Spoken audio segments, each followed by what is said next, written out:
to my channel. My name is Nichelle and I'm an aspiring author. It's been a while. To kind of recap on where I've been, I finished up my 6th semester at university and I finished NaNoWriMo, which I did document, but wow, that was quite a trip and I don't think it'll be a very enjoyable video. So I'm just gonna plan on documenting it next year and making it where it's actually more of a positive experience in the video. I definitely had a great experience with NaNoWriMo. It just wasn't the best because I had a wild month of November. So today I'm actually going to fast forward. This is the last video of the year, coming out on December 25th. So Merry Christmas if you celebrate the holiday. And I am excited to talk to you guys about the books that I read this year and which ones were my favorite. So this is going to be my top 5 books of the year. Granted, these were not all published in 2020. I believe that only one of them was actually published in 2020, but these were the books that I read this year, and I'm excited to share those with you. Okay, so since it is obviously before Christmas that I am filming this, this does not include from December 22nd until the end of the year, but I have read 37 books. My goal was 10. So to give you guys a little bit of a recap on what happened there, I graduated from high school in May 2018. I had been reading pretty diligently up through graduation. Then I spent the summer working and I went to college. I don't know how many books I read in 2018, but it was very little. And then in 2019, I read 1 book for a whole year. And I know it was just stress and being in a new place and everything, but that was just wild to me that I had gone a whole year only reading 1 book, when in high school, I think that I ended up crossing the threshold at 50, pretty sure at some point in high school. So anyway, going from like crazy, a lot of reading to no reading was just absolutely mind-boggling to me, because I was like, that's like a huge chunk of who I am. Why am I not reading? So I decided this year I was gonna make a low goal of 10 books. Well, I super went over that because I ended up reading 37 books this year so far. I'm in the middle of reading another one, so I imagine that I will at least get to 38. But I'm also on winter break, so I have tons of time to be reading and writing, which is super, super exciting. I'm going to come out with a video next week, I promise. And it's going to be going over all of my writing goals and reading goals and all of that for 2021. That'll come out on New Year's Day. So definitely make sure that you click subscribe so you can see that next week. With that, now I'm done with all my rambling. But these are my top 5 books that I read in 2020. So number 5 is Ace of Shades by Amanda Foody. I got this book a long time ago in an OwlCrate box, back when I had OwlCrate in high school. And it's been sitting here for forever, and like I said, I took 2 years of basically not reading. So I think that this was one of the last books that I got before I stopped getting OwlCrate, and so therefore I just didn't read it. So yeah, it's been sitting here for a very long time, and I picked it up and instantly was falling in love with this world. I think that this book has such wonderful world building. I know that there's mixed reviews out on Goodreads, but I just love how it's such a sinful world and you can still find this like fiery spirit in it that you are connecting with, that you are promoting. I really love how the character arcs definitely change. N is definitely going from good girl to bad girl real quick. I ended up reading the second one, King of Fools, as well. I have not ordered the third one, even though I know it just came out like in August or September. You see throughout those 2 books how N really, really changes. And in a way, she kind of becomes a little annoying, but I just think that the author did such a great job on showing the character development, and that you don't always have to like your protagonist. Like your family. You always love your family, but you don't necessarily like them. That's kind of how I feel with N.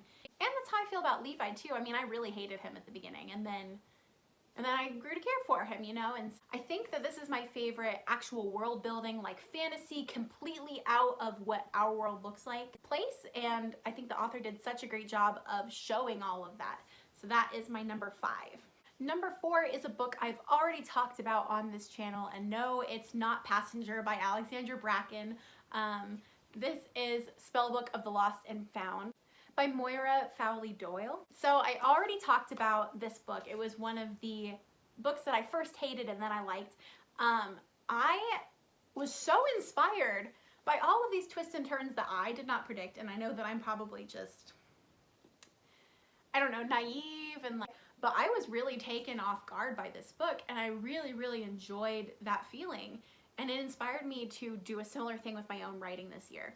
So I put this at number 4 because I was so surprised by it, and I also feel like this book got me into like the witchcraft that I've been into this year. Like all of the books that I've read that have witches in it are just like to die for. I love reading about witches, and I had forgotten that I loved reading about witches until this year, until this book. Harry Potter, of course, but you know, witchcraft that is not in the Harry Potter universe, let's say. I was kind of floored by the end of this book, and I think that I definitely wanted to mention it again because it is an enjoyable book, and I think that if I reread it, I would probably enjoy it more, like the first half of it, because of the surprise factor of the different perspectives and not knowing who a narrator is. I think that that's a really cool thing that the author took a risk on, and I really appreciated that. Now we're getting into top 3, and my number 3 is Winterwood by Shea Ernshaw. I am like kind of in love with this author's writing. Like it rivals Alexandra Bracken for me in Passenger. Like, whoa. I'm just so blown away by how beautiful the imagery is and how haunting her work is. Oh my goodness, I am just like literally flabbergasted because I really love this book. I thought it was really cool, all of the plot twists and how it happens. It seems like it's slow, but there's a lot happening, and it doesn't ever feel like, oh God, this is so slow, I'm really bored. It's very enthralling, and I read it in one night. Like, I stayed up late reading it because I just could not put it down. So to me, if a book is having me stay up all night reading it, I mean, that's a pretty big deal. Not all books will have you do that. So I definitely feel like if you're into witches and into plot twists and and beautiful writing, I would definitely encourage you to check out this book. It's just so good. All right, number 2 is Fable by Adrienne Young. This was such an anticipated read. I saw it all over Instagram because I saw it everywhere, and how beautiful this stinking cover is. I was so excited to read it, and I was really excited because I ended up doing a pre-order through an indie bookstore, and I got this little character art, which is really cute, and I got it signed by Adrienne Young, which is just like heaven. Fable also has a great amount of world building. I think it's really interesting how you learn about the dynamics of the society. And honestly, I loved how it talked about running a ship and everything. That's something I really love about Passenger and Wayfarer too, is learning about people on a ship, and just like, it creates this very voyagey feeling that you feel like you're going through with it, with the characters, this whole adventure. And it's just really fun. Not to mention there's so many secrets being kept, and it really just draws you in. You want to keep reading, you want to always keep reading. And that's just kind of how I felt with this book, is that it was just a page turner, and you're going on the adventure. There's romance, there's betrayal, there's abandoned fathers. Also, if you know the backstory on Adrienne Young's inspiration for this book, and that'll make you cry. There's a whole Instagram post about how her dedication is to her dad in a code that no one knows except for he would. And to me, I was crying when I read that. So you can tell that there was so much emotion that went into this. And I highly recommend that you read this. It was so, so good. And finally, my number 1 book of the year, drum roll, is The Wicked Deep by Shea Ernshaw. So there's 2 Shea Ernshaw books in here. I just discovered her. I bought this back over the summer. I did not realize the extent of how much I would love this book. So The Wicked Deep is also about witches. Beautiful, haunting imagery, just like in Winterwood. This one was published first, and I did prefer it more. I felt like there was more of a twist and turn. I know that I saw some people said that it was predictable. I feel like you could say that about any book though. If you really are trying to figure out the plot, every plot is predictable. So to me, I just really liked how all of the characters are just tricking you, the reader, and you have no idea by the end what exactly was real or what was fake. I just fell in love with this book. I also fell in love with Bo. I think the love interest was very well written.